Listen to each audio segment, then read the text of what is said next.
네, 오늘은 멈추지 않는 불의의 불행한 결말이라는 우리 주제로 함께 좀 말씀을 나누겠습니다. 여러분, 그 차를 운전하다 보면은 그 도로 위에 방지턱이라는 게 있습니다. 방지턱이라는 게 있죠.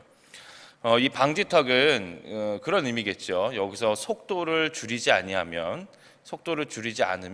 위험할 수 있다라는 것을 이제 미리 알려주고 운전자로 하여금 그 방지턱을 이제 가기 전에 미리 속도를 좀 줄여서 이제 천천히 가라라는 그런 의미로서 방지턱이 있을 겁니다. 근데 간혹 여러분들 이 방지턱을 무시하고 아니면 부주의해서 그냥 달려본 경험이 있는 분들이 많이 있을 거예요. 저도 이제 미처 보지 못하고 그 방지턱을 그냥 지나간 적이 종종 있었습니다. 그러면 여전히 그 방지턱을 지날 때에 속도를 줄이지 않으면 차에도 좀 충격이 오고 운전자에게도 좀 충격이 오죠. 더 나아가서는 여러분들 이게 심각한 사고로도 발생을 할 수가 있는 것입니다. 가끔 여러분들 시골에서 이제 그 시골 도로 같은 경우는 한적하잖아요. 그런데 꼭 그 마을 주변에 보면은 방지턱을 둡니다. 그 이유는 사람이 다닐 수 있으니까 천천히 가라는 것이죠. 근데 간혹 부주의한 운전자가 그것을 무시하고 달리는 경우가 있습니다. 그래서 가끔 우리 어르신들이 시골에서 차 사고를 당하는 것들을 뉴스를 통해서도 종종 볼 수가 있는 것입니다. 이처럼 여러분들 가끔 우리가 운전을 하다 보니 방지턱을 만날 때에는 우리 줄여야 되는 것이 맞는 것이고, 그래야지만 차도 안전하고 나도 안전하고 혹여나 사고를 미연에 방지할 수가 있는 것이죠. 여러분들 우리 인생길도 마찬가지라고 생각합니다. 이 방지턱이라는 것은 가끔 우리에게 어떤 신호를 주는 것이죠. 지금 인생의 속도를 우리가 달려가고 있는데 열심히 우리가 속도를 내서 우리의 인생을 살아가고 있는데 잠깐 좀 멈추라, 조심하라 라는 그런 주의를 줄 때가 있는 것이죠. 예를 들어 우리 몸에 대한 신호도 그렇습니다. 우리 건강하던 우리 몸에 갑자기 어떤 자그마한 신호들이 오는 것이죠. 그럼 우리는 그것을 잠깐 멈춰서 우리의 건강을 점검해야 된다라는 그런 신호로 받아들여야 되는 것이죠. 하지만 가끔 보면 이제 건강한 나머지 지금까지 살아온 게 뭐 별 탈 없었으니까 가끔 부주의하게 무시하는 경우가 있습니다. 아무것도 아니겠지. 하지만 여러분들 우리 몸에서 그런 자그마한 신호가 결국에 나중에는 뭔가 큰 질병으로 오는 경우도 종종 우리가 볼 수가 있는 것이죠. 여러분들 우리의 영적인 삶도 마찬가지라는 것입니다. 하나님께서는 우리가 하나님을 믿으며 살아갈 때에 어떤 신호, 그러니까 말씀을 통해서든 기도하는 와중에든 어떤 믿음의 조력자, 믿음의 멘토를 통해서든 우리에게 어떠한 신호를 줄 때가 있습니다. 그러면 그때는 우리는 잠깐 우리 인생의 속도를 좀 줄이고 우리의 신앙을 점검해 볼 필요가 있는 것이죠. 만약에 부주의한 운전자처럼 방지턱이 있는데도 무시하고 그냥 내가 달리던 속도로 달리고 아니면 더 과속으로 달리다 보면 결국에는 내가 타고 있는 차도, 나 자신도 혹여나 내 주위에 있는 사람들에게도 어떤 사고를 일으킬 수 있는 그런 불행한 그런 결말이 올 수도 있다는 것이죠. 여러분들 오늘 말씀을 통해서도 보면 이 아비멜렉과 세겜 백성이 그런 것 같습니다. 하나님께서는 분명히 이들에게 어떤 신호로서 방지턱을 제시해 주셨었습니다. 그러나 아비멜렉과 세겜의 백성들은 무시한 거죠. 부주의한 거죠. 그래서 자기들만의 인생의 속도, 자기들만의 속도를 줄이지 않고 그냥 냅다 달린 겁니다. 그러더니 그 결말이 어떻습니까? 오늘의 말씀을 읽은 것처럼 불행한 결말을 맺게 되었던 것을 우리가 말씀을 통해서 볼 수가 있는 것이죠. 먼저 여러분들 하나님께서는 어떤 신호, 어떤 방지턱을 이 아비멜렉과 세겜 백성에게 주셨을까요? 여러분들 아비멜렉과 세겜 백성이 함께 이렇게 짜고 어찌 보면 아비멜렉을 쿠데타를 일으켜서 왕으로 세웠잖아요. 그런데 좀 그 과정이 굉장히 잔인했습니다. 아비멜렉은 자기의 혈육들인 70명을 죽였죠. 그리고 이 세겜 백성들은 그것을 도왔습니다. 한마디로 하나님께서 세우지도 않았고 하나님께서 명령하지도 않았고 하나님께서도 인정하시지 않은 그 권력을 스스로 쟁취한 것입니다. 그래서 하나님께서는 요담을 통하여서 또한 요담의 입을 통한 우화를 통하여서 그 경고의 말씀을 주시는 거예요. 너희들이 잘못했다, 불의를 행했다라는 것이죠. 이게 어찌 보면 하나님께서 이들에게 주신 방지턱입니다. 잠깐 멈추고 생각해 보라는 것이죠.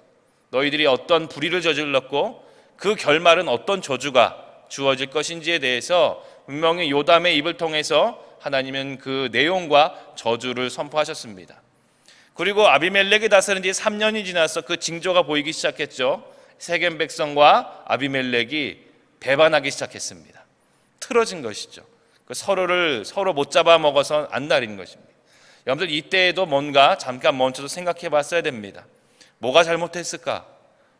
과연 우리가 가는 길이 하나님께서 인정하시는 길인가? 잠깐 속도를 줄이고 멈추고 생각을 해봤어야 되는 것이죠. 하지만 이 아비멜렉과 세겜의 백성들은 그렇지 않았습니다. 자신들만의 속도를 줄이지 아니하고 어찌 보면 더 속도를 내는 것이죠. 그래서 아비멜렉과 세겜의 백성들은 전쟁을 하게 되고 이 과정에서 많은 사람들이 죽고 많은 사람들이 다치게 되는 것입니다. 먼저 하나님의 말씀을 무시한, 하나님의 뜻을 무시한 세겜 백성의 최후입니다. 아비멜렉은 세겜 백성들을 치는 하나님의 심판의 도구가 되었습니다. 그래서 세겜의 모든 땅을 점령하고 모든 주민을 죽이고 그 땅에 소금마저 뿌리는 저주를 행했습니다.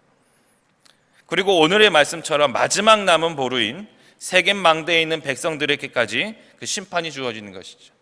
근데 여기서 보면은 이게 절정입니다. 세겜 백성에 대한 하나님의 심판의 절정이라고 보시면 됩니다. 바로 엘브리 신전이라는 것은 당시에 우상신을 섬기며 우상신을 상징하는 그런 장소인 것이죠. 이 세겜 망대에 있는 모든 백성들이 거기로 다 피한 것입니다. 우상신들이 자기를 구해줄 줄 알고 끝까지 어찌 보면 하나님께 돌이키지 않고 하나님을 부르지 아니하는 그 백성의 모습을 보여주고 그 하나님을 배반하며 세상의 우상을 섬기는 그 백성들의 최후를 하나님께서 오늘 말씀을 통하여 보여주고 있는 겁니다.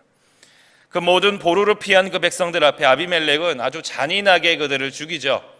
바로 산에서 나뭇가지를 베어다가 그 보루 밑에 다 쌓아두고 불로 태워서 그 안에 있는 모든 백성들을 다 불로 태워 죽입니다. 어찌 보면 하나님의 불길의 심판이며 요담을 통하여 주어졌던 가시나무에서 불이 나와서 너희를 살을 것이라는 그 저주가 바로 이루어진, 심판이 이루어진 그런 장면이라고 보시면 될 것 같습니다. 결국은 이 세겜 백성들은 자기들이 믿는 거짓 신전과 거짓 우상과 함께 불탈라 심판을 당하게 된 것입니다. 그렇다면 아비멜렉은 어떻습니까? 결국에는 이 아비멜렉은 다 승승장구한 것 같아요. 세겜과의 3번의 전쟁에서도 이 아비멜렉은 다 이깁니다. 하나님 없이도, 하나님의 인도하심 없이도 뭔가 내 인생을 잘 풀린 것 같은 그런 아비멜렉의 삶 아닙니까?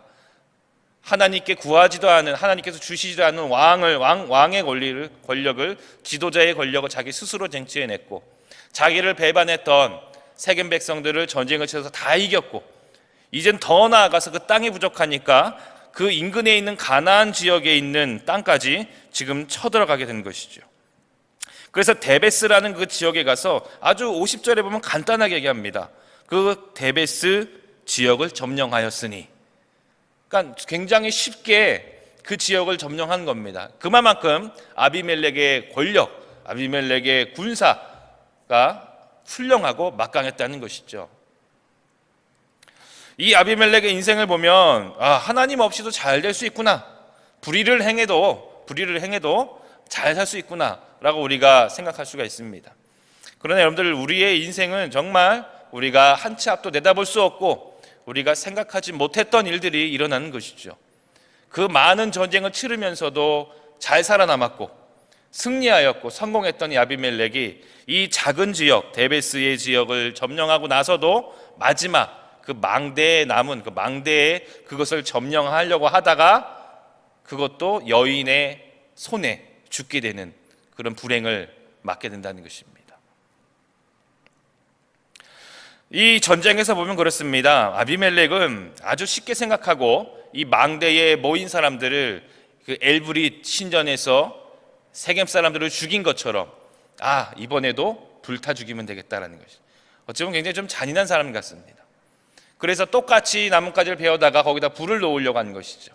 그런데 그 망대 위에 있던 여인의 그것도 어떤 무기가 아니라 맷돌의 윗짝, 아주 자세하게 설명하고 있죠. 맷돌에 두 짝이 있는데 윗짝, 그것이 한 12kg에서 15kg 된다 그래요. 그래서 그 맷돌을 들어서 던졌는데 그것이 아비멜렉의 머리에 맞아서 두개골이 깨지게 되는 것이죠. 그러니까 이제 죽게 생긴 겁니다. 그래서 자기의 옆에 있는 무기를 드는 청년에게 나를 죽이라라고 이야기하죠. 왜냐하면 부끄러운 겁니다. 군사도 아니고 전쟁터에서 내가 어떤 군사에게, 장군에게 내가 죽임을 당하는 것도 아니고 당시에 사회적으로 무시하며 업신여겼던 여인의 손에, 그것도 맷돌에 맞아 죽게 생겼으니 너무 부끄럽고 수치스러운 것이죠. 그래서 네가 나를 죽이라라고 해서 거기서 죽임을 당하게 되는 겁니다. 굉장히 허무하지 않습니까? 이렇게 승승장구하고 모든 위험한 전투에서 다 승리한 이 지도자, 권력자가 단 한순간에 아무도 예상치 못했던 그런 임무를 통하여서 죽임을 당하게 된다는 것이죠. 정말 여러분들, 우리가 아무리 인간이 교만할지라도 연약함을 감출 수는 없습니다. 아무리 불의한 사람이 이 땅에서 성공할지라도 자기의 부족함을 감출 수는 없습니다. 결국에는 우리는 유한한 존재고 창조주의 심판 아래 놓일 수밖에 없는 것이죠. 그것을 깨닫고 하나님을 섬기며 겸손하게 주의 말씀을 듣는 자들이 진정한 축복을 받는 자들이며 진정한 성공하는 자들이라는 것을 우리는 믿고 깨달아야 될 것입니다. 그래서 이 모든 일에 대해서 하나님은 단 2절로 우리에게 요약해서 설명을 하십니다. 56절, 57절에 보면 아비멜렉이 그 형제 70명을 죽여 자기 아버지에게 행한 악행을 하나님이 이같이 갚으셨고, 그리고 또 세겜 사람들에 대해서죠. 또 세겜 사람들의 모든 악행을 하나님이 그들의 머리에 갚으셨으니 여룻바알의 아들 요담의 저주가 그들에게 응하니라 라고 되어 있습니다. 결국에 이 모든 일이 누구의 손에서 이루어진 것이죠? 하나님의 손에서 이루어졌습니다. 의인들이 아비멜렉의 왕권을 찬탈했을 때, 그리고 아비멜렉이 잔인하게 사람들을 죽였을 때 어찌 보면 호소했을 수도 있어요. 하나님, 어떻게 해서 악인들이 이렇게 번성하며 의인들이 불의를 당합니까? 불행을 당합니까? 라고 이야기할 수 있습니다. 그러나 하나님께서는 그 심판의 때가 있는 것이죠. 하나님께서는 절대로 불의를 잊어버리지 아니하십니다. 하나님께서는 절대로 세상의 죄악을, 하나님을 배반한 그 자들의 죄악을 잊지 않으신다는 것이죠. 하나님은 그 심판의 때가 있다는 것입니다. 우리 모두는 그 때를 향하여 달려가고 있는 인생길이라는 것이죠. 부디 여러분들, 우리 삶 속에서 하나님께서 인도해 주신 인생길에서 어떠한 하나님의 사인이라든지 어떠한 우리 방지턱이라든지 그런 것이 보인다면 우리는 잠시 속도를 줄이고 우리는 살펴야 됩니다. 우리의 신앙도 점검해야 되고 우리의 건강도 점검해야 되는 것입니다. 교만한 사람들처럼, 하나님을 믿지 아니하는 사람들처럼, 불의한 자들처럼, 악인들처럼 어떠한 사인이 주어져도, 방지턱이 인상nap발 주어져도 절대로 자기들의 삶의 속도를 줄이지 아니하고 더 교만하여서 더 속도를 내는 그들의 삶 앞에는 불행이 있고 하나님의 심판이 있음을 우리는 분명히 기억해야 될 것이라는 것입니다. 오늘 말씀 속에서 우리는 깨달은 바가 있습니다. 하나님께서는 분명히 공의로운 하나님이시고 불의와 악행을 하나님께서는 잊어버리지 아니하시며 기필코 하나님께서 심판하신다는 것이며, 또한 우리는 이 말씀을 통하여서 하나님을 믿는 백성으로서 주의 말씀에 순종하며 또한 주님께서 우리에게 주시는 그 깨달음과 복음 앞에 우리가 순종하며 사는 것이 진정한 축복과 승리의 길이라는 것을 오늘 깨달았습니다.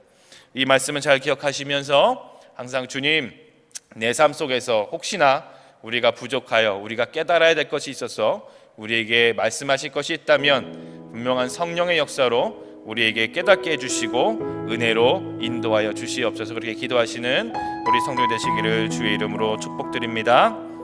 아멘. 기도하겠습니다.